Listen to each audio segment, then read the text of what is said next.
Good evening, and thank you for joining us tonight for our community sports night. I have Mr. Spalding with me tonight, who does 99.9% of the work for our athletic department. But I wanted to be here, and I want to start off with a little explanation of what went into the decision making for us to have fall sports. Um, Then we'll open it up to some questions. Mr. Spalding will cover a lot of those beforehand, common questions, and we'll go from there. And I'm going to do something at the end, a little bit about remote learning. We're having some concerns with remote learning right now, so I want to be able to cover that as well. So a little talk about what went into the decision of actually going back and playing sports. I know for most of you that have been watching the news, only the schools in Lewis County are actually playing. But how that happened was the 17 superintendents from the Frontier League, we met 7 times for over a total of 12 hours to try to figure out how we could get sports to work for kids. We all appreciate the importance of sports in the school, but we also know that sports are secondary to learning, and we didn't want to do anything that was going to jeopardize having to close our school for any reason. So in the end, the 4 Lewis County schools felt that there was minimal risk, and we were still able to follow all of the CDC and the public health rules in regards to social distancing and masking. The same rules that we follow in the classroom, we'll be following on the athletic fields. And the superintendents in Lewis County felt that we were able to accomplish that with a low infection rate, probably the lowest in the state. And we've had, I think, 64 cases to date, and most of those have been in the nursing home. We did feel confident that we could put our kids out on the field just as we do in the classroom, and we were able to keep them safe. And those rules are, as I mentioned, 6 feet of separation, and if you can't maintain 6 feet of separation, then we will be masked. And Logan's going to talk about that in a minute. So at this point, I guess I'll turn it over to Logan and let him first address some of the common questions that we have, and then after that, Tony will be reading some of the questions that anyone is putting in. And remember, when you put your questions in, it's in the upper right-hand corner of your screen. Just type them in. Tony will read them to us, and then either Logan and I will answer them for you. So Logan, let her rip. All right, perfect. As Mr. Connell said, I'm just going to go through a list of questions that I came up with along with Mr. Connell, and hopefully you won't have to type in those questions. So the first one is, when do sports begin? I know you guys have been seeing yesterday the other surrounding Lewis County schools were starting. However, we made the decision to go with tomorrow, as in Wednesday. That's when we will be starting. Those who signed up have or will be contacted by their coach. Me being the varsity boys coach, I have personally sent emails to my students. So if you feel like you have not been reached by your coach, I'm sure they're watching and they will be in touch with you. The next question would be, will we be offering varsity and modified soccer? To start, we're going to just go with varsity, and we might offer a modified intramural program that is in-house, and that possibly might be later into October if possible. That's what we're thinking, yeah. Trying to get varsity sports up and running, make sure everything works well, we don't have any outbreaks, and if everything goes smooth as we predicted, we'll try to look into doing some modified. Perfect. The next one, where will practices be conducted? So currently, as most of our community knows, we're in the middle of a building project which includes a turf field. That's still being worked on. So at the moment, the upper grass field is the current area of availability. We are hoping to be on the turf within the next week or so. Talking to some of the contractors, they said that it's going along ahead of schedule. And as far as tennis, those will remain right on the courts as usual. Are kids required to wear masks? The simple answer is yes. Masks will be a requirement. The style of masks, those will not be specific. Just like in school, there's no guidelines where if we want to use the simple hospital ones or the gaiters, which are the ones that cover your neck. Then you just pull up. The Booster Club, I've been in touch with them, and they are in the works of purchasing the gator style mask that I was just talking about for students. But also the kids will use whatever of their liking, but we will provide the gator mask for them. During practice, there will be several mask breaks. I know the new regulations for in an actual game, every 20 minutes, the officials will be mandated to give a 2-minute break for better breathing and stuff. Next question, what's the schedule look like? Well, the schedules, they are not officially made yet. I have a meeting with the surrounding athletic directors tomorrow. But for soccer, we do have 4 schools playing, and for tennis, we have 3. The earliest that we'll be getting out there is October 9th, is what Probably, is we're what looking at October 9th as the first date. That would be 10 days after the start date of the 28th. Some schools, because of remote learning, and only having half of their students in school every day, they felt that it was difficult to get 10 practices in prior to that, so we all agreed that October 9th would be the earliest we would start. Okay.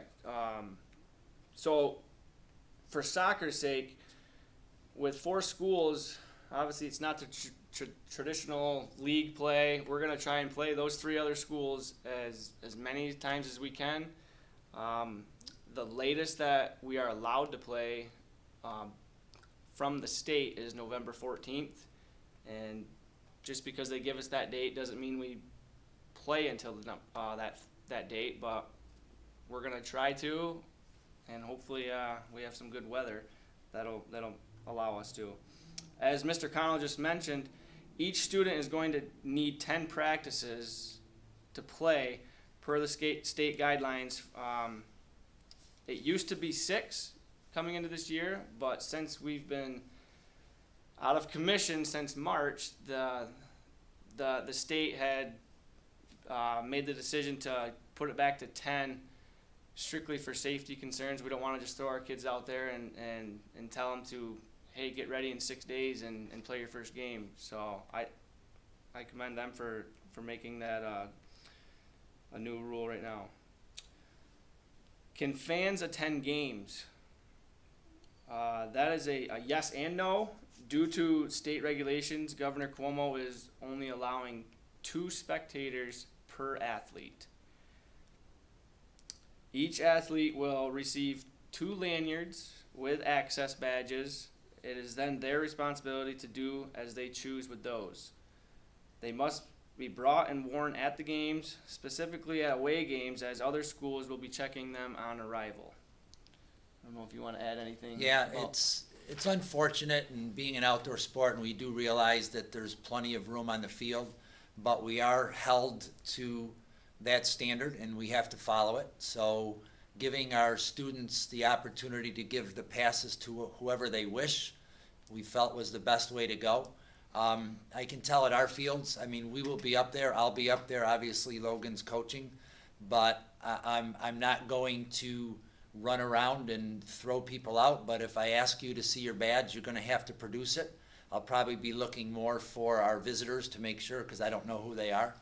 But we're going to do our best, but we do have to follow the rules, and I know it's unfortunate, and we won't be able to have our student body coming to the games as we would like, but we will do our best, and hopefully people will follow those rules as well. But as Logan mentioned, don't forget to bring your badge to the away games, because we're not going to let anybody in from other schools without a badge, and they're not going to let them in either, so make sure you bring them. Going back to previous rule, so what does this do to the rule of being in school the day of and the day after a contest?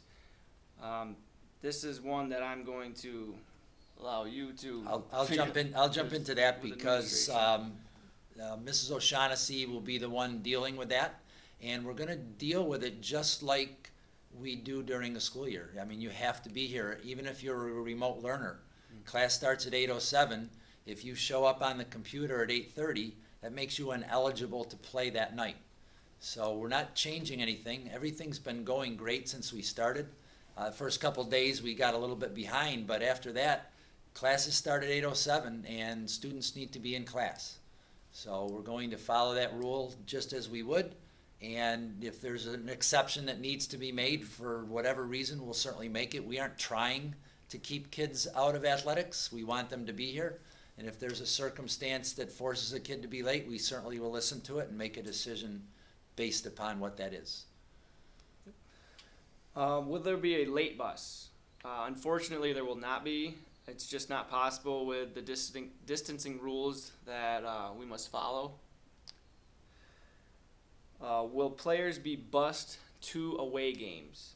The answer to that is yes. By rule, we can fit 22 people on a bus, and looking at our rosters right now for the 3 teams, we are good. We're good to go with that.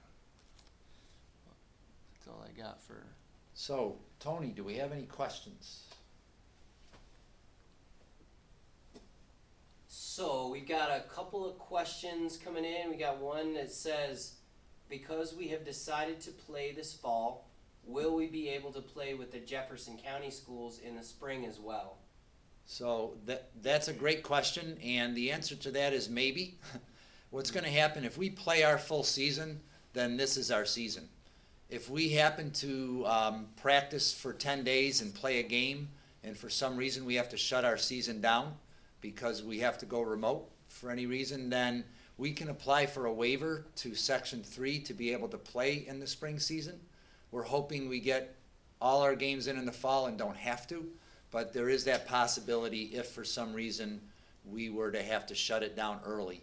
I suspect, and they did not give us a number, there's not a certain amount of games because we don't know how many games we're going to play. Right. And they didn't say, you know, if you play over half your season or anything like that. They just said if you only play a few games and you get shut down, we will accept a waiver.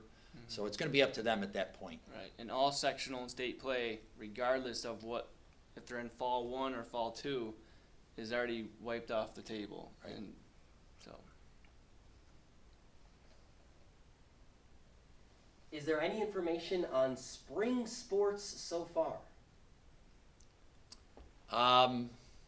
You know, we've spent so much time trying to get this together, and Logan, you probably can answer the date better than I can. There is a start date for spring, I believe, is the 19th of April. I think it's the 19th of April would be right now, the official start dates for spring, which is different right now because fall 2 actually goes into that time. There's an overlap between fall 2 and spring 1, I guess we would call it. So right now I think it's the 19th of April, but we're spending all our energy right now trying to get the fall season in and get our kids back out on the field and playing. I know that they missed last spring, and that was incredibly disappointing. So we haven't honestly really spent a lot of time thinking about this spring, but we certainly will when that time comes. Yeah. How are kids going to change before practices? So I can answer this one. So I talked over with the varsity coaches, Mrs. Hebert and Mrs. Smikla, and after school practices, we are going to make sure that the kids have enough time to either run home, drive home, or to a friend's house. And I know Mrs. Smikla, she's been in contact with me, and she has contacted all of her players so far. And she is good to go with where they're changing, when they're changing, and currently at this moment, girls practice is going to be right after school just to kind of make it a little smoother, and then the boys will remain at 5 o'clock. And then for varsity tennis, we only have 7 signed up, and if need be, they can just simply, some of them live in town, or if they need to use a restroom, they can use a restroom to change. But there will be no locker rooms, unfortunately. So. No more questions. Well, that's super. So, as I mentioned, when I'm done with my remote learning talk. If there's anybody on that's interested in asking any questions not related to sports, I'm happy to stay as long as you want, and I will answer as many as I can. So as I mentioned when we started, we had some issues, have been having some issues with remote learners. The idea of remote learning was for students that, did not feel comfortable coming back to school. And we had a few of those that did that, and we're really not having any issues with those. The issues that we're having are the ones that are not full-time remote learners, but the ones that either, maybe have symptoms and don't want to come to school with the idea that they want to make sure they're keeping everybody safe. Or we've also had some that just kind of feel like staying home and learning from home that day. And again, we're learning that a lot of that, some of those reasons for staying home have nothing to do with COVID. So what we decided to do is we sat down and made protocol for remote learners, so everybody's on the same page. Because I think at times the kids are frustrated. I know our teachers are frustrated with some things that are going on. So we sat down, we made some rules, and I'm going to read you those rules right now. And they're going to be sent out on Parent Square, either tonight or tomorrow at some point. Mrs. O will send them out. So the protocol now for remote learners will be that only a parent may call and request a remote learning day for their child. We were having students, email teachers at 8:15 or 8:20 after class started and said, we're going to remote learn today. And that just does not work.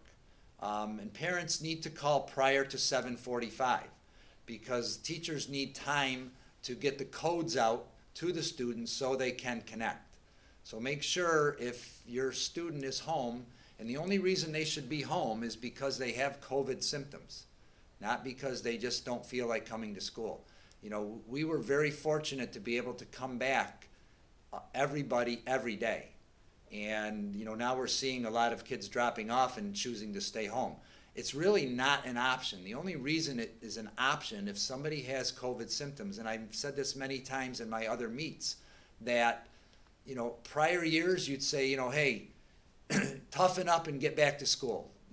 Blow your nose, cough, whatever you need to do, get back to school. Well, we're in a different time now, so we are actually asking people not to do that, and we want them to still be able to learn. But that should be the only reason that anybody's staying home.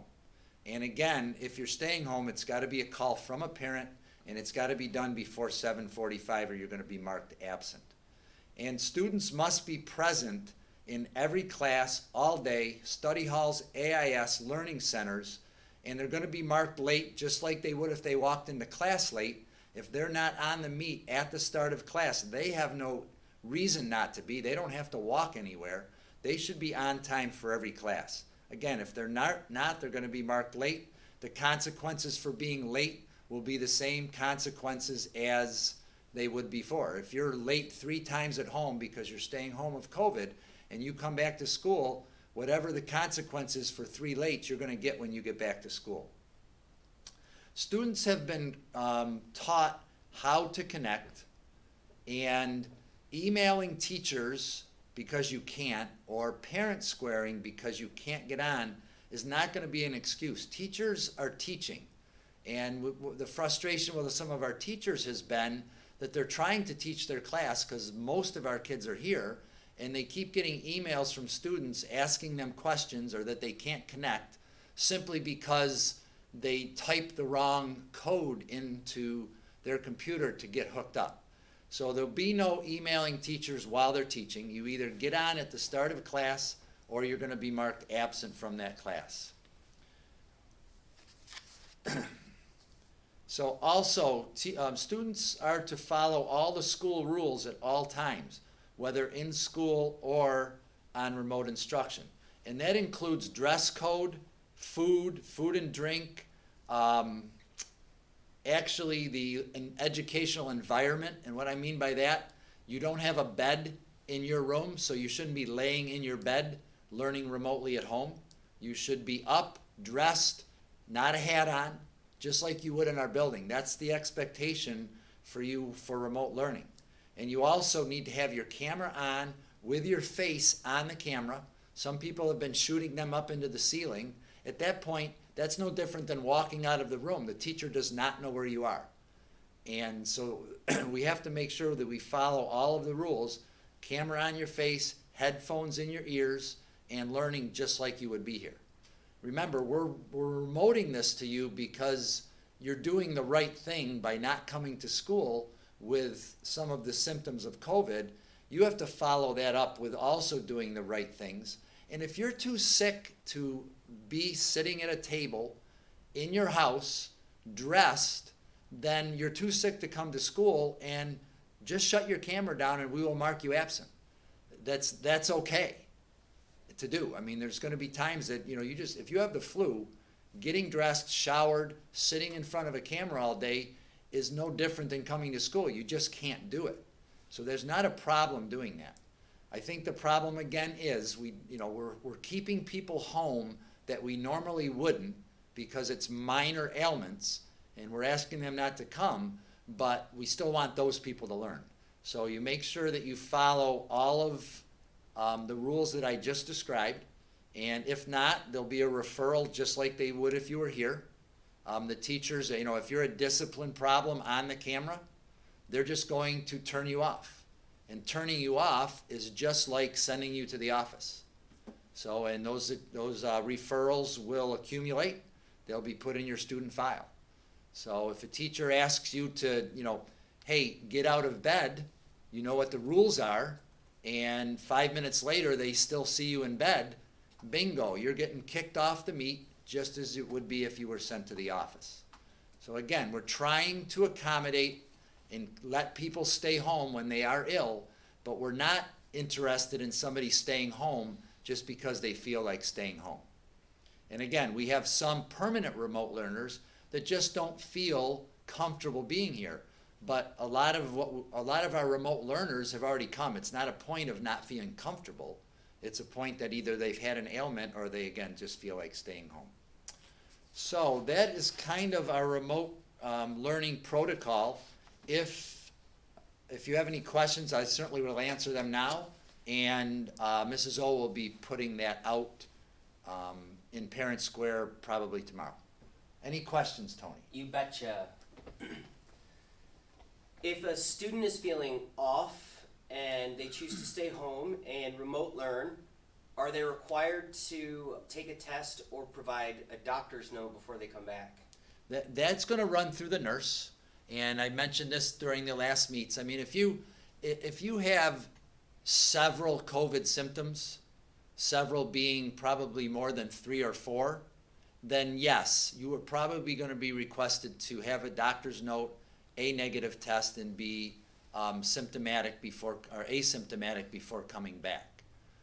If you just aren't feeling great, your mom or parents have to call and explain that you're not feeling well, and at that point we'll probably say what's going on. Whoever you talk to on the phone will say, are they COVID symptoms or not? And we'll go from there. But the nurse is making all of those decisions at this point, so she would be the one to call.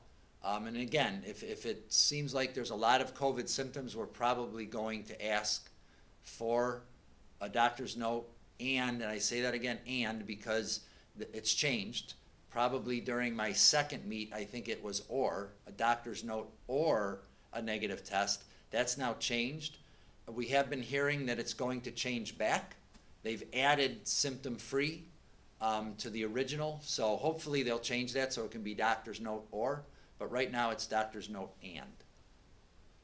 Okay, so our Google Meets are set up so that teachers have to open up the Meet before students can get in. If the student is late, if the teacher is late, will the student be penalized? We will never penalize anybody for not doing what you're supposed to do because the teacher's not in. If that happens, I'm quite sure the teacher will say, hey, I apologized, I tried to log on, got kicked off, whatever would happen, and we'll move on. You're going to be held accountable if the whole class is learning and you show up on the camera 5 minutes late. And again, no different than when you were here. If you walk in the room 5 minutes late and you have a note from wherever you came from, we're not disciplining you. You know, I don't know where you would get a note from home. We can certainly have those discussions, but again, we're trying to be consistent with what goes on at home and what goes on in school. Because home is only an extension of our school. I know that you may have friends in other districts that are remote learning differently. Again, we chose to remote learn this way, and this is how we're doing it, and this is why we've come up with a protocol. All right, we got one more question. We have a student who is in advanced classes. If she is a remote learner, well, and these students in advanced classes, they have to eat during a lunch. No, they have to eat during a class period. Yep. During the day. If they're remote and they want to have lunch, Wow. they might have to eat during a class period. So Our student suggests, should they do it during a study hall? well, it depends when your study hall is. I wouldn't eat lunch if your study hall is second period. We'll deal with those. Call Mrs. O, she can answer that. Again, I agree with Mr. Williams. You know, if there's a chance for you to be able to eat not during your advanced class, that's probably a better choice. But I don't think that we're going to punish you if it's the only time during the day you can eat. That's it. Okay.